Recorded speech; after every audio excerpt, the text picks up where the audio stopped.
Paz do Senhor, apaixonadas por Jesus, tudo bem com vocês? Mais um vídeo aqui no canal. No último vídeo do ano de 2025, eu pensei em conversarmos um pouquinho acerca da comparação e falarmos um pouco o que nós podemos tirar de reflexão do ano e não ir para o caminho da comparação. Esse vídeo vai estar o mais realista possível. Eu não estou na minha casa, o cenário está diferente, bem na íntegra quem eu sou, sem minha peruca. Até porque eu não estou com minha peruca aqui nesse momento, estou com roupa de treinar, mas conversando com o Espírito Santo eu decidi gravar aqui pra vocês, trazer algumas reflexões acerca desse conteúdo. Você já chegou no final do ano e no mês de dezembro você tem aquela sensação de que você não alcançou os seus objetivos, aquela culpa, aquela insatisfação, aquela sensação de frustração, de que tudo deu errado, de que tudo que você havia planejado lá no início do ano com aquela empolgação, com aquela motivação, basicamente você não cumpriu nada no final do ano. Isso acaba sendo até que comum. Chegarmos no final do ano, chegarmos no meio de dezembro, ficarmos mais reflexivos e pensarmos acerca dos nossos sonhos, metas e objetivos e nos depararmos com uma frustração. E tudo isso acaba sendo desencadeado por causa de diversos fatores, principalmente as redes sociais. Nós entramos nas redes sociais e vemos pessoas viajando, alcançando seus objetivos, realizando seus sonhos, sendo aprovado em concursos, em universidades. Parece que tudo aquilo que a gente projetou, a gente passa a espelhar no outro e começa a no caminho da comparação. Só que para esse sentimento, a Bíblia vai nos trazer como referência o livro de Gálatas, capítulo 6, versículo do 4 ao 5. Mas cada um examine a sua obra, e então terá glória somente em si mesmo, e não em outro, porque cada um levará o seu próprio fardo. A Bíblia é bem clara em nos dizer, à medida que nós olhamos para o nosso interior, entendemos que a nossa comparação deve ser feita com o nosso eu do passado. A partir do momento que nós entendemos isso, nós não caímos no caminho da comparação. À medida que nós olhamos para o outro, olhamos para a grama do outro, olhamos para as conquistas, para as realizações do outro e começamos a nos frustrar porque nós não alcançamos aquilo que aquela pessoa alcançou, nós entramos num caminho de um pecado, e um pecado que acaba gerando uma série de consequências para as nossas vidas. Porque a gente para de olhar para as nossas características, a nossa vida, a nossa rotina, e a gente tenta igualar com a rotina de uma pessoa que está mostrando recortes da sua vida nas redes sociais. E isso é um perigo muito grande, porque nós precisamos entender dentro do nosso interior, como a própria Bíblia diz, olhando para si mesmo, entendendo que nós somos diferentes, DNAs diferentes, organismo diferente, rotina diferente, famílias diferentes, e não tem como a gente querer comparar a nossa vida com a vida de outras pessoas. Até porque o caminho da comparação nos leva a uma cilada muito perigosa. A comparação, ela nos faz sermos ingratos, a comparação distorce a nossa identidade, de quem nós somos e quem Deus nos chamou para ser. A comparação também, ela rouba o contentamento naquilo que eu tenho, naquilo que Deus já me deu para me poder usufruir. A comparação também, ela leva para o caminho da inveja, de querer o que não é meu, ou de desejar aquilo que aquela pessoa tem. E a Bíblia vai nos mostrar em diversos capítulos e versículos da Bíblia, relatando acerca da inveja. A Bíblia vai nos contar de 7 coisas que Deus abomina, e a inveja também é um dos pecados que Deus, o nosso Pai, o nosso Criador, Ele abomina nas nossas vidas. Então a gente precisa ter muito cuidado, porque a comparação é uma cilada terrível do nosso inimigo, e a gente precisa compreender os gatilhos que estão nos levando à comparação, compreender as distrações que estão fazendo com que nós entremos nesse caminho. Então, entender e compreender de fato quem somos, olhando para si, nós iremos ganhar resistência ao inimigo, porque a palavra do Senhor diz: resistir ao diabo e ele fugirá de vós. Então, para que nós venhamos ganhar essa resistência, nós precisamos olhar para o nosso interior, olhar para dentro de nós, entendermos quem de fato nós somos, compreender a nossa identidade, buscar na palavra do Senhor, nas sagradas escrituras, força para que o Senhor venha nos levar o mais distante possível desse caminho. Tem muitos vídeos aí na internet falando sobre o reset, né, que é você reiniciar a sua vida, como você mudar hábitos, como você ter um 2026, um novo ano diferente, e tudo isso é bacana de vermos, de estudarmos, de compreendermos, mas a gente precisa entender de fato que o mês de dezembro e o mês de janeiro não é um mês isolado, não são meses isolados. Nós precisamos compreender que são meses, assim como os outros demais meses, são importantes sim, porque demonstra um tempo de transição para um novo ciclo, para um novo ano, mas também nós precisamos entender que não tem como a gente desejar ter tantas coisas, fazer tantas coisas, se o básico a gente não faz. Então, eu acho interessante sim a gente fazer um reset, porque o reset, ele não tem, o sentido da palavra dele não é simplesmente apagar o passado e escrever uma nova história, mas sim de realinhamento com o nosso coração, com a nossa mente, colocando os pingos nos is, olhando para dentro de si com um novo olhar, entendendo que nós somos pessoas que iniciou de um jeito e terminamos de outro jeito. Ao longo dos anos nós mudamos quem nós somos, a nossa maneira de pensar, a nossa maneira de falar. Então o reset, ele é um alinhamento. E eu acho muito importante porque a Bíblia vai nos trazer até como uma referência acerca disso no livro de Filipenses, capítulo 3, versículo 13, que diz assim: irmãos, eu não julgo já ter alcançado a meta, mas somente faço uma coisa, esquecendo-me do que fica para trás e avançando para as coisas que me estão adiante, prosseguindo para a meta, para o prêmio da soberania, vocação de Jesus Cristo. Que Paulo ele vai escrever dizendo que, olha, você pode ter alcançado as suas metas, você pode ter conquistado muitas coisas, mas você precisa entender e compreender que essa meta que você alcançou não é o fim. Você precisa prosseguir. Você precisa prosseguir entendendo que algumas coisas precisam ser ficadas para trás.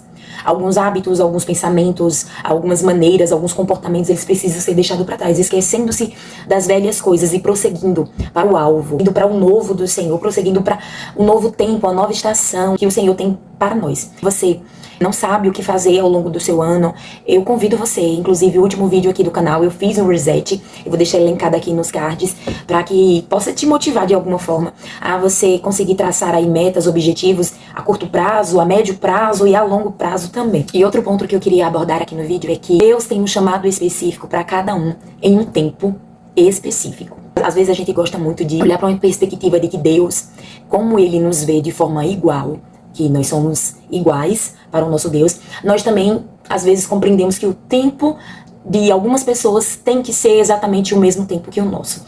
Mas a gente precisa compreender, como eu falei, que nós somos diferentes. Pessoas diferentes, propósitos diferentes, chamadas ministeriais diferentes. E o tempo de Deus, ele é diferente do nosso. O nosso tempo é o tempo Cromos, mas o tempo de Deus é o Kairos. E o Kairos de Deus, ele é diferente para cada filho dele, para cada escolhido dele. Se você chegou aqui até o mês de dezembro, até exatamente a data que você está assistindo esse vídeo, olhando para a sua vida e dizendo: eu estou atrasado, eu não consegui alcançar os meus objetivos, eu sou frustrado, minha vida é paralisada, eu não sei o que fazer, nada do que eu faço dá certo, tudo que cai nas minhas mãos parece que escorrega na mesma medida. Eu vim aqui te dizer que Deus tem um tempo estabelecido para a sua vida. Nada fugiu do controle de Deus. O inimigo, ele investe pesado na insatisfação. À medida que nós ficamos insatisfeitos com o tempo, com o trabalhar do Senhor nas nossas vidas, nós paramos realmente no tempo. Eu já fiz um vídeo aqui no canal falando sobre isso, sobre esse se sentir atrasado constantemente, algo que também eu vivi por muitos anos na minha vida, me sentindo atrasado, me sentindo incapaz, me sentindo sozinha, abandonada, esquecida no deserto. Mas o que a gente precisa entender é que o sucesso dos outros não invalida o propósito de Deus para as nossas vidas. Não invalida a nossa vitória, não invalida a nossa história diante de Deus. Até porque Deus, eu gosto sempre de dizer isso, Deus não trabalha com cópias. Deus não é uma impressora que tira xerox. Deus, ele trabalha com formas diferentes. E nós somos a forma diferente de Deus. E ele vai trabalhar conosco de formas diferentes. A gente só precisa compreender que Deus está trabalhando ao nosso favor. Se ainda não aconteceu na sua vida, se tudo aquilo que você projetou, tudo aquilo que você projeta, eu também vivo esse momento, vivo essa fase. Eu cheguei no ano de 2025 com as minhas metas quase que 90% frustradas. Mais uma vez dizendo: Senhor, não aconteceu como eu planejei, como eu orei, como eu pedi, como eu busquei, mas eu te agradeço. Acho que a gente, ao longo do tempo, a gente consegue ganhar maturidade da parte do Senhor para entender que nem tudo vai sair de acordo com o nosso planejado. E tá tudo bem. Muitas das coisas poderiam ter sido diferentes se eu tivesse agido de forma diferente, sim. Mas também muitas das coisas que não aconteceram foram porque Deus estava primeiro trabalhando em mim. Entendo e compreendo que se não aconteceu, é porque Deus está preparando você. Deus não vai te entregar nada nada de grande, nada de precioso, sem que antes ele trabalhe em você, sem que antes você esteja apto, preparado para receber e para conseguir administrar tudo aquilo que ele irá colocar em suas mãos. De pensar no exemplo de uma mulher que é dona de casa, que muitas das vezes pede a Deus uma casa grande, pede a Deus uma estrutura grande que alargue as tendas, móveis, tudo muito bem planejado. Mas se você não sabe cuidar da casa que é pequena, se você não sabe cuidar dos móveis que são simples, não tem como você cuidar de uma casa grande, não tem como você cuidar de móveis que são bem planejados, que precisa de uma limpeza diferente. Então você precisa primeiro trabalhar na sua mente, como Paulo vai nos dizer em Romanos, né? Transformai-vos a vossa mente, modele a sua mente, renove a sua mente. E como é que a gente vai renovar a nossa mente? A gente vai renovar a nossa mente através da palavra do Senhor, através da oração, através de estudar como eu posso desenvolver áreas do meu cérebro que não estão bem resolvidas, que não estão sendo bem utilizadas. Se for preciso, a terapia, faça terapia, porque é muito bom, porque isso também traz um realinhamento das nossas emoções, dos nossos sentimentos. Então, para esse final de ano, a minha dica, o meu conselho que eu venho aqui trazer para você: faça um realinhamento do seu coração. Coloque no papel, se você é daquelas do papel, anote no papel tudo aquilo que você fez de certo, tudo aquilo que você fez de errado, tudo aquilo que você tinha como planejado, tudo aquilo que você buscou fazer, tudo aquilo que você foi atrás ou tudo aquilo que você não foi atrás, porque você vai ter esse entendimento e essa clareza de que muitas coisas aconteceram tanto por sua intervenção como também por causa da intervenção de Deus. Olhe para dentro de si. Todos os sonhos, todos os projetos que você almeja, será que nesse momento você está pronto para conseguir administrar, para conseguir viver tudo aquilo que você sonhou? Porque se tudo aquilo que você sonhou é grande, tudo aquilo que você sonhou carrega consigo responsabilidades, carrega consigo tomada de decisões, olhe para dentro de si e veja: será que eu estou pronto para receber aquela promoção, para conseguir aquele cargo público, para me desenvolver, para estar dentro de um casamento, dentro de um relacionamento? Será que eu estou 100% preparado? E é lógico, a gente nunca vai estar 100% preparado, mas será que eu tenho bagagem? Será que eu tenho experiência? Será que eu tenho maturidade para conseguir conciliar todos esses sonhos e todos esses projetos que eu desejo e que eu almejo ao longo da minha vida? Porque senão, entenda, Deus está te preparando. Entenda que eu não consegui, mas eu não consegui porque eu ainda estou sendo preparada, eu ainda estou sendo remodelada pelo Senhor. E com isso eu quero trazer algumas dicas para ajudar você a colocar em prática tudo aquilo que a gente falou, para que você não venha cair na armadilha da comparação. Primeiro de tudo, ore ao Senhor e peça para que Ele traga clareza ao seu coração. E peça para que Ele venha trazer luz para aquilo que está escuro dentro de você. A segunda dica está relacionada com a oração. Peça para que o Senhor traga um versículo para que você venha trazer à sua memória todas as vezes que você se sentir frustrado, se você se sentir decepcionado ao longo do caminho, que aquele versículo seja o versículo que vai determinar e que você vai guardar na tábua do teu coração, para que seja o versículo do seu ano. Eu gosto muito de fazer isso, apesar que o ano de 2025 eu acabei não fazendo isso, mas peça ao Senhor para que Ele traga um versículo, para que seja o seu versículo do ano de 2026, declarando que você vai viver isso, declarando que Deus tem coisas maiores para a sua vida. A terceira dica é: seja grato. Pratique a gratidão. À medida que você agradece, à medida que você glorifica a Deus por aquilo que você tem ou por aquilo que você não tem, as coisas boas retornam. Sabe o que o mundo diz que é a lei da atração? Isso também, de certa forma, funciona para as nossas vidas. À medida que eu abro a minha boca para profetizar coisas boas, o Senhor, Ele determina coisas boas para a minha vida também. À medida que eu lanço sementes boas no meio do caminho, aquelas sementes boas, elas irão germinar e elas irão crescer, e eu desfrutarei dos frutos que eu plantei através das palavras que foram proferidas pela minha boca. Quarta dica é: limite as distrações. Paulo já vai nos escrever dizendo que tudo me é lícito, mas nem tudo me convém. Então, se as redes sociais, se o Instagram, ou então até pessoas que você acompanha e que de certa forma, na medida que você olha os stories dela, na medida que você olha as publicações dela, você sente algo estranho, você sente que aquilo dali é como um gatilho e você começa a se comparar. Pare de visualizar. Se você não quer parar de seguir essa pessoa, silencie os stories, silencie as publicações dessa pessoa, porque isso vai te causar mal, isso vai te fazer mal.